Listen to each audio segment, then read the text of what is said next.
to a marker that was supplied, and it used the flash bars to insert the code in there. And I thought that was really fascinating, but I never figured out how to get that to work. And then that has been taken down since then, so it's not up anymore. But when I was running that on my computer, I was having problems with just I think the flash rendering wasn't capable of dealing with very many models.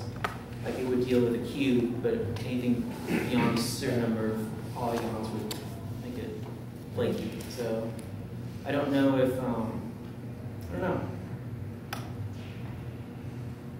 Have you tried Genio at all? No, I haven't. Heard of Genio? Okay. It's awesome.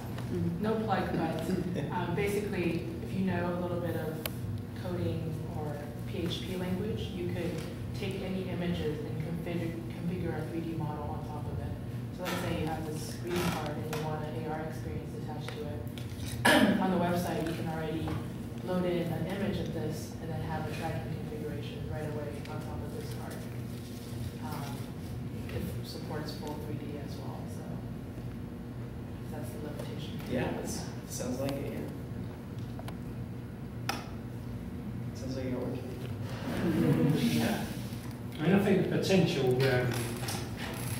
you know, for independent creators as well is sort of like, you know, still, it could be like massive, but it's obviously still untapped. And when I started talking to them, we met through this sort of through AR, and I had a situation where I've got a novella, and I wanted to get people to go online. And what I was thinking of doing is the story is told in each chapter, and at the end of the chapter there's an AR marker. And if you decide not to go to the website, that's fine, you can just sit there on the train and read it. But if you go to the website and hold up the AR marker at the end of the chapter, you'll get a clue that like the murder weapon might pop up in the browser and stuff like that. And the benefit of that is obviously when people are not online, they're not spending. And so if you can get them to go online, to like maybe see this prop or whatever, then you've got an opportunity to capture their money or get them involved in a community or do something more than just reading the book, reading this novella. So it's trying to take, you know, what would be a passive personal experience and trying to make it interactive, or finding a way to continue that and using AR in that way, because it's quite cool at the moment. You can see some of these things I see on YouTube where you've got animations and everything kind of, you could get it running across the book. It could be quite an amazing thing, but right now that's only open to people with that sort of money and those skills and everything. So it would be quite nice to see some kind of like exchange, some kind of marketplace where you've got people developing, you know, free widgets, and people developing like models, and they all kind of come together and they all spot and go out from there. I think that'd be quite cool. So I just put like a ticket out, say I need a tank, and then hopefully somebody will cook up a tank for me. Exactly. Right. I know that TurboSquid is like a library of these 3D models. It's very expensive though. Oh no, they got a ton of free stuff. Yeah, they kind of do. But you can probably find a tank online, I think, but the problem would be, is the polys right for uploading, and probably that will be the problem, because I've worked with a lot of stuff like that, and it's a lot of times it's not only just people creating a tank, it's creating a tank for the application to actually work. Yeah. That is like where you get too many like polygons in the thing. It's not even that, but like sometimes how the light will interact with the face, and like, you know, really you need to know what you're building. I think the technology is like a few years not there. Yeah. Because a few years ago there was another app that was uploading models in 3D onto the web. I don't remember what I actually worked on it for a while. I don't remember the name. But yeah, it worked for a bit, and then when we talked to the company to actually have a whole like game online, they couldn't do it without a big game engine behind it. So it's still kind of either a huge game engine or very, very small. I think for somebody to actually do it from their house as a pastime, it's not there yet.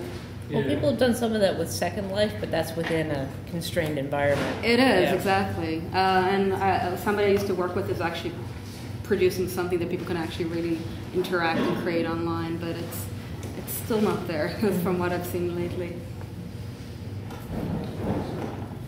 Yeah, what would be interesting is if a publisher like Penguin Books or somebody with a lot of money put an investment into this where people, authors could put out books where there would be that technology, where it'd be like a virtual pop-up. You would download their app, which would then allow you, say with books that could interact with it. You know what I'm saying? So Yeah, it could be good for the kids, couldn't it? Right. You might actually find game publishers to be more interested in that than book publishers. But I know Bertelsmann actually in 2008, they did this campaign where they had these encyclopedias of Atlas, and what they did is they digitalized the Atlas to have AR experiences attached to them. Virtual pop-up, like What's the name of it? Virtual Atlas. Yeah, Virtual Atlas. But basically, this is a project we did in 2008 where certain pages within the book will come alive if you hold it up in front of the webcam. So as you're reading through the book, you've got your webcam set up. There will be a pop-up of a map of the geolocation. You have someone speaking to you about the map. So it's not just a pop-up, but it's interactive. Right. You hear sound, you hear audio, and you see a video even. So it's a lot more just reading through the book. It's interactive, digital. A neat way to monetize that, like I'm saying, is if it was like Britannica or something, that you would be able to download their app for like $5 and they'd update it, so like new editions, you'd be able to use that app and view like, the virtual, like the pop-up in like their new edition or this or that, be a way to monetize it. Okay, this is you want to do your presentation.